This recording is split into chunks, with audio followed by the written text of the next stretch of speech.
Ngopas, ngobrol pendidikan santuy. Assalamualaikum warahmatullahi wabarakatuh. Selamat sore, Selamat sahabat sore. Tristan dan para pemirsa di seluruh Indonesia dan di mana saja Anda berada. Jumpa lagi kita di Ngopas, ngobrol pendidikan santuy. Kita kembali bersama Profesor Din Darlianto, salah satu tokoh energi di Indonesia. Kali ini kita akan banyak mengulik tentang zero net emission. Lalu kita akan juga berbicara tentang transisi energi ya, yang luar biasa sekarang ini menjadi isu yang penting di banyak negara. Ya. Nah, Prof. Din, Assalamualaikum warahmatullahi wabarakatuh. Waalaikumsalam warahmatullahi wabarakatuh, Pak Haris. Selamat siang. Ya, sehat-sehat terus Prof. ya. Alhamdulillah sehat, Pak Haris. Ya, ini kan belakangan kalau kita lihat ini di isu-isu di publik kita ini disuguhi oleh banyak kontroversi. Ya, terutama terkait dengan pemakaian bahan bakar energi yang berasal dari fosil. Kemudian berbagai spekulasi juga disuguhkan sebagai upaya untuk meredam gejolak yang ada di publik dan masyarakat kita. Terutama terkait dengan BBM ya, peningkatan harga BBM yang mungkin tidak jelas juga ini filosofinya. Turun naiknya kadang-kadang ini membingungkan masyarakat banyak ya. Nanti akan kita dengarkan, kita akan coba diskusi dengan Prof. Din. Ada apa sebenarnya di balik energi ini, di balik isu-isu energi yang dikembangkan oleh berbagai pihak, tidak hanya oleh pemerintah tapi oleh banyak negara. Ya. Prof. Din, ini kan kalau kita lihat ya di UGM sendiri, kita berangkat dari UGM dulu, di Pusat Studi Energi sendiri kan kalau isu-isu yang sudah diangkat di dalam risetnya kan sudah banyak, luar biasa ini terkait dengan transisi energi. Nah, ini bagaimana, bisa sedikit kasih kita dong informasi sedikit bagaimana riset kawan-kawan terkait dengan energi terbarukan atau riset yang terkait dengan energi ini. Ya, terima kasih Pak Haris. Seperti yang kita ketahui bahwa Universitas Gadjah Mada itu kan adalah sebuah universitas yang sangat komprehensif ya dari sisi keilmuan. Kita punya sisi keteknikan, kita punya ilmu dasar, punya sisi ekonomi, regulasi, hukum, politik, dan juga filosofi. Sehingga riset-riset di bidang energi yang dilakukan di UGM mulai tahun 2013 ketika pertama kali saya jadi Kepala Pusat Studi Energi UGM, dan alhamdulillah sampai saat ini itu sifatnya lebih bersifat multidisciplinary approach dan juga terkadang transdisciplinary approach, artinya tidak ada lagi batas keilmuan. Artinya siapapun boleh belajar tentang energi. Siapapun boleh belajar tentang energi, dan satu topik itu dibahas dari semua sisi sehingga lebih komprehensif dalam menilai permasalahan energi nasional, dan itu merupakan salah satu keunggulan dari teman-teman di UGM ya.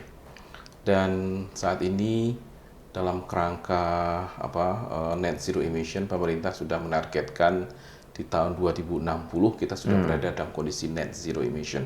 Artinya CO2 yang dirilis ke atmosfer itu mendekati nol, itu targetnya.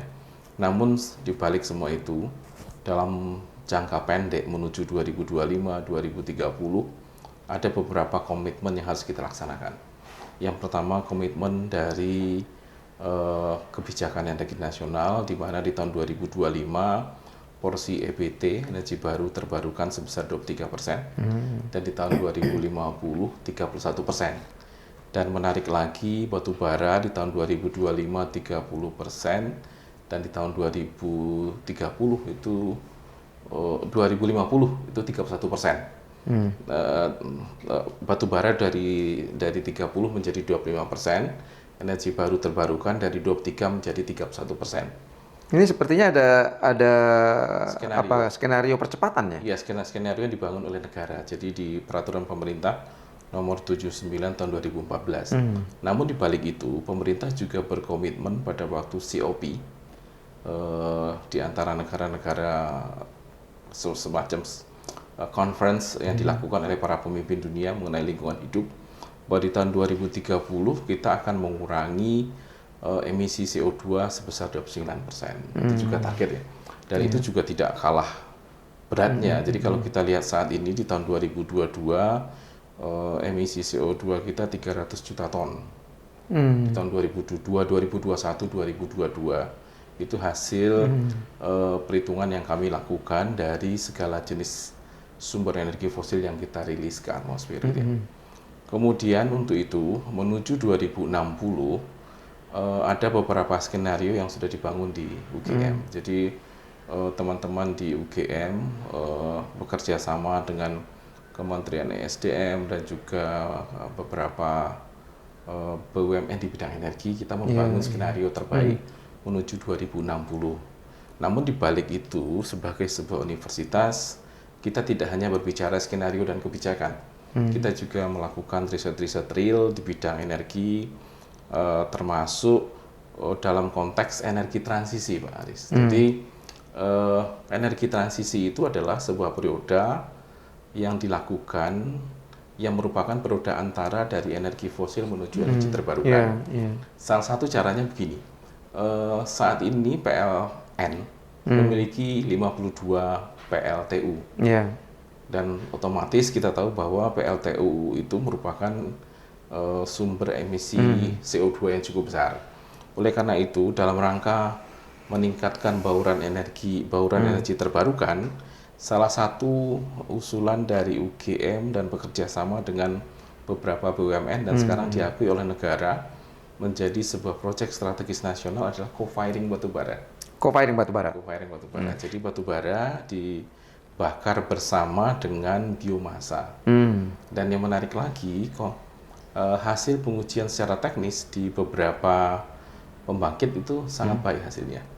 Dan kami juga melakukan riset secara teknis apakah proses co-firing batubara itu kompatibel dengan pembangkit kita sekarang atau tidak. Dan alhamdulillah sampai batas-batas tertentu 20% PLTU kita masih bisa menyerap co-firing. Ya, ini kemudian menjadi lebih menarik lagi karena di satu sisi pemerintah ini kan menaikkan harga BBM yang berasal dari bahan bakar fosil.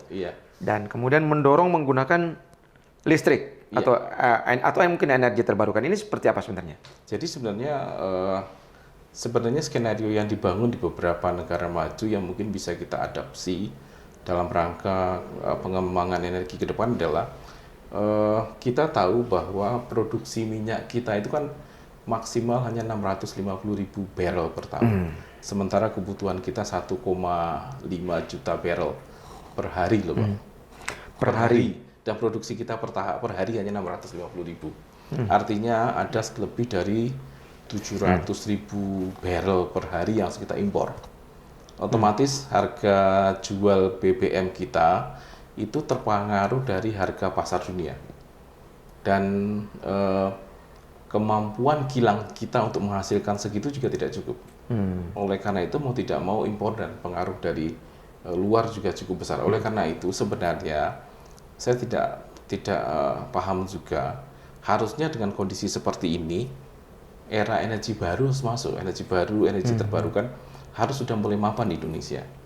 Sayangnya ketika BBM itu harganya naik saat ini, artinya subsidi mulai dikurangi, harusnya dimulai dengan pengembangan energi terbarukan dengan cepat.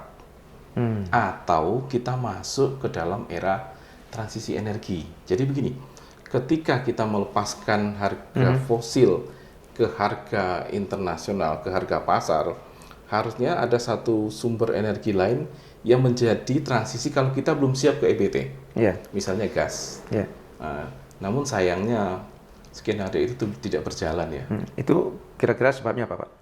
Ya karena kita selama ini terlalu terpusat kepada pengembangan bahan bakar minyak saja. Kita lupa mengembangkan infrastruktur gas, kita lupa mengembangkan bagaimana teknologi gas itu bisa dipakai. Padahal gas alam kita cukup kaya ya? Cukup kaya, dan yang menjadi masalah bukan itu, Pak. Sosialisasinya yang tidak begitu baik. Artinya kerjasama lintas kementerian juga, dan juga ego antar sektoral juga cukup kuat ya. Padahal kalau dari sisi emisi, gas kan juga lebih rendah emisinya dibandingkan batu bara fosil ya, minyak dan lain sebagainya. Walaupun gas juga termasuk energi fosil juga. Ini Prof. Din, kalau kita lihat ini program pemerintah sekarang ini kan tadi sudah kita sampaikan bahwa ada program percepatan untuk mencapai zero net emission itu. Net zero emission. Apakah ini ada kaitan dengan ketergantungan banyak negara ke Indonesia? Bisa juga, Pak. Karena kita harus menyadari bahwa kita berada di daerah khatulistiwa ya. Satu proses radiasi matahari yang cukup.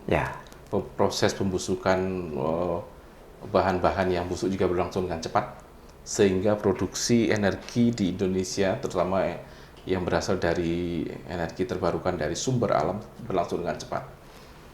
Dan kita tidak bisa melupakan bahwa konsumsi energi itu bagian dari geopolitik dunia. Itu sudah ada kajiannya di UGM dan kita harus menyadari itu. Namun kita harus tahu bahwa dengan adanya kompetisi dunia yang saat ini harus menunjukkan bahwa kita adalah negara besar dengan sumber energi yang kuat. Sebagai contoh saat ini begini, kita bisa mengembangkan bahan bakar cair pengganti BBM dengan sumber yang ada di Indonesia. Contoh begini, kita punya gas, ya, dari gas bisa kita hasilkan metanol. Kemudian kita punya sumber nabati yang bisa kita hasilkan etanol. Etanol dan metanol digabung menjadi A sekian, dan di beberapa negara maju sudah berhasil melaksanakan itu. Kemudian saat ini kami di UGM sedang mengkaji bersama kemungkinan untuk itu. Jadi misalnya kita punya singkong, kita punya potensi jagung yang besar, dan secara ekonomi kan nilainya rendah. Betul. Tapi kan itu singkong dan jagung itu bisa diproses menjadi etanol. Dan misalnya etanol 5% digabung dengan metanol 15%. Kita punya potensi gas yang tidak banyak terpakai, kemudian dari gas dirubah menjadi metanol 15% dan digabung dengan etanol 5%, jadilah 20. Dan dari sisi riset octane number-nya itu bisa di atas pertama. Dan kalau itu dilakukan dengan perhitungan yang matang dan sinergi yang baik antar kementerian, saya pikir kita bisa menggantikan pertama dan juga premium. Dan alhamdulillah di UGM kita sedang melakukan riset itu secara komprehensif saat ini. Artinya sebenarnya kita ini memiliki banyak alternatif ya untuk harusnya iya. Kalau kita mau gini Pak, jadi kita harusnya berpikirnya out of context, harusnya out of the box ya. Dan itu yang mengakibatkan negara-negara maju itu bisa survive. Contoh ketika kita men-stop nikel gitu ya, untuk keperluan baterai yang sempat membuat dunia gaduh ya. Tapi saat ini di Eropa ada European Project mencoba menghasilkan baterai tidak berbasis nikel lagi, dan kebetulan karena saya pernah menjadi associate research di Jerman dan tempat saya melakukan postdoctoral fellow melakukan riset itu saat ini, dan dibiayai oleh Uni Eropa secara besar-besaran. Begitu juga harusnya kita lakukan terhadap bahan bakar cair kita. Kita selama ini memiliki ketergantungan impor terhadap BBM, terutama pengganti Pertamax dan Pertalite. Harusnya kita mulai masuk ke A20 tadi dengan memanfaatkan potensi lokal. Cuma sayangnya integrated action yang kurang di negeri ini, Pak. Itu yang perlu kita kritisi bareng-bareng. Apa yang kira-kira harus dilakukan untuk mengkonversi semua itu? Semua. Perlu strong leadership di bidang energi, Pak. Perlu strong leadership di bidang energi yang membuat para pemangku kepentingan itu bisa berpikir bersama dan menuju satu titik. Artinya dimulai dari pengembangan R&D-nya satu, kemudian juga dari sisi lingkungannya juga perlu mendukung, kemudian dari ESDM-nya juga mendukung, kemudian tidak lupa bagaimana sosial bisa menerima itu. Oke, kita sedikit kembali ke kampus ya, ke anak-anak muda yang sekarang sedang kita didik gitu.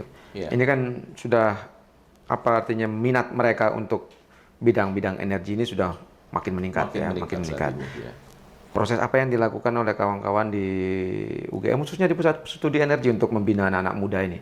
Ya, kebetulan pada waktu saya baru saja menyelesaikan jabatan Kepala Pusat Studi Energi UGM untuk periode yang ketiga, dan saya selesai akhir di pertengahan Agustus kemarin, Pak Haris. Yeah.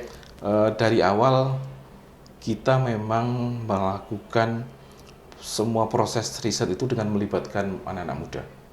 Jadi dosen di samping sebagai pemikir, juga sebagai fasilitator. Dan itu dimulai dari misalnya pada sisi kebijakan, kita membina student activity namanya Gajah Mada Oil and Gas Club. Kita juga membina Dewan Energi Mahasiswa di UGM, itu di bawah Pusat Studi Energi UGM pada waktu itu, dan kita biayai kegiatan mereka. Dan bahkan juga kita membina riset-riset mahasiswa, terutama yang berhubungan dengan energi terbarukan, yang dimulai dari solar cell, kemudian juga kita mendorong hasil riset yang dilakukan oleh para dosen itu disampaikan ke masyarakat melalui mahasiswa dalam bentuk desa mandiri energi. Pak Din, ini sebenarnya kan apa sih kesulitannya ya dalam mensosialisasikan program-program energi ini ke masyarakat, sehingga seringkali terjadi miss atau kendala atau di masyarakat kita ini? Ya, ini sebuah fakta kegagalan pada tahun 90-an nih Pak Haris. Pada waktu itu pemerintah sedang giat-giatnya mendorong solar energi, energi yang berasal dari surya ya. Betul. Pada waktu itu hanya diberikan dalam bentuk proyek sebuah daerah, nih diberikan solar cell, disumbangkan, diinstal di beberapa tempat. Namun yang belum dilakukan oleh pemerintah pada saat itu adalah membangun kelembagaannya, dan juga melakukan capacity building yang tidak baik. Jadi misalnya begini, kita tahu bahwa kita berada di daerah Khatulistiwa, dan proses pembangkitan debunya kan cukup tinggi ya, sehingga solar cell itu tutupi oleh debu, dan akhirnya debu itu menjadi insulating material, sehingga radiasi matahari yang diterima berkurang, dan otomatis energi yang dibangkitkan juga berkurang. Betul. Masyarakat menilai ini sudah rusak ini, gitu. Sehingga dicopot, dijadikan meja gitu ya. Dan pengetahuan bagaimana memaintenance-nya itu tidak diberikan ke masyarakat. Hanya menggunakan saja. Ya, menggunakan. Itu satu. Yang kedua, ketika sudah diberikan ke masyarakat, harusnya dibangun kelembagaan siapa yang berbuat untuk maintenance-nya. Kemudian bagaimana sumber energi tersebut atau peralatan tersebut itu bisa self-funding. Dan itu tidak dibangun, sehingga ketika performanya turun sama masyarakat ditinggal. Itu satu. Yang kedua juga, misalnya dulu kita pernah melakukan tahun 2011, saya masih ingat Kementerian SDM gencar-gencarnya mendorong pembangunan BBG, bahan bakar gas, di daerah Surabaya, Jakarta, Bandung, Jogja, bahkan Sumatera Selatan, Lampung juga, untuk sektor transportasi. Ya cuma diberikan ini converter kit, ini tabung dan dipasang di taksi, di kendaraan, bahkan juga di beberapa truk dan juga di bis-bis. Namun tidak diberikan pemahaman yang nyata kepada masyarakat proses kerja dari BBG itu seperti apa, gitu ya. Sehingga yang dibayangkan oleh masyarakat, ini kan tekanannya 200 bar ini, kemudian diekspansi menjadi 5 bar. Kalau meledak saya akan mati ya. Jadi efek negatifnya dulu yang sehingga pengetahuan masyarakat tidak diperkuat. Dan akibatnya ketika seseorang hasil riset sosial yang dilakukan oleh teman-teman di Pusat Studi Energi UGM di tahun 2012 dulu, ketika kita mengkaji kenapa program konversi dari BBM ke BBG gagal. Ternyata masyarakat ketika melihat taksi dibuka di jok belakang, ada tabung gas, nggak jadi naik. Jadi knowledge seperti itu tidak dibangun.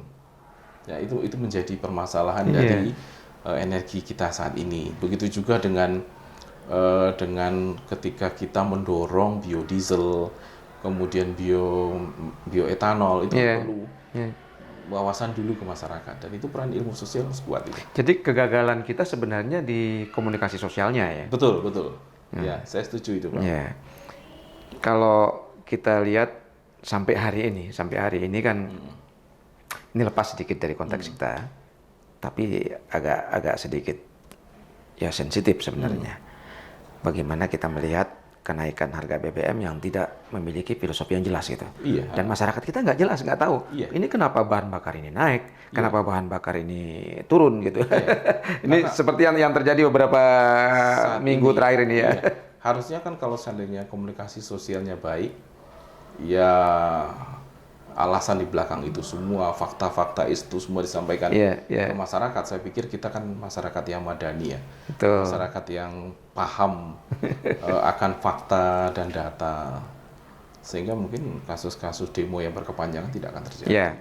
Ya ini yang akhir-akhir ini terjadi dan mungkin pemerintah perlu melakukan evaluasi diri ya, evaluasi diri. Kenapa demo di mana-mana terjadi dengan kenaikan bahan bakar? Kenapa di waktu yang lalu tidak ada demo? Di waktu yang lalu banyak demo, sekarang tidak ada demo gitu kan? Betul. Ini kan jadi pertanyaan masyarakat, terutama yang terjadi di Jakarta misalnya. Kok tidak pernah kita lihat, kita pernah dengar lagi sekarang katanya gitu.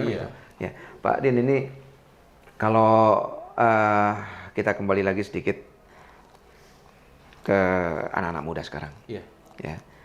Di mana anak-anak muda sekarang ini kan sangat melek teknologi. Nah, di UGM sendiri sudah banyak program-program yang dilakukan terutama di pusat studi energi terkait dengan riset-riset yang dilakukan, integrated riset yang dilakukan bersama mahasiswa dan sebagainya. Sangat banyak. Ini ke depan rencana apa yang dilakukan, yang ingin dilakukan oleh kawan-kawan di riset energi ini? Saya kan ke depan kalau yang saya lihat yang sekarang kami kembangkan secara integrated research itu adalah kita akan memperkuat riset energi itu dimulai dari ilmu dasar, tapi tetap melibatkan dalam kerangka akademik yang kuat. Jadi selama ini banyak riset-riset yang dilakukan di Indonesia tanpa berbasis ilmu dasar yang kuat, Pak. Sehingga ketika masuk ke market beberapa bulan hilang.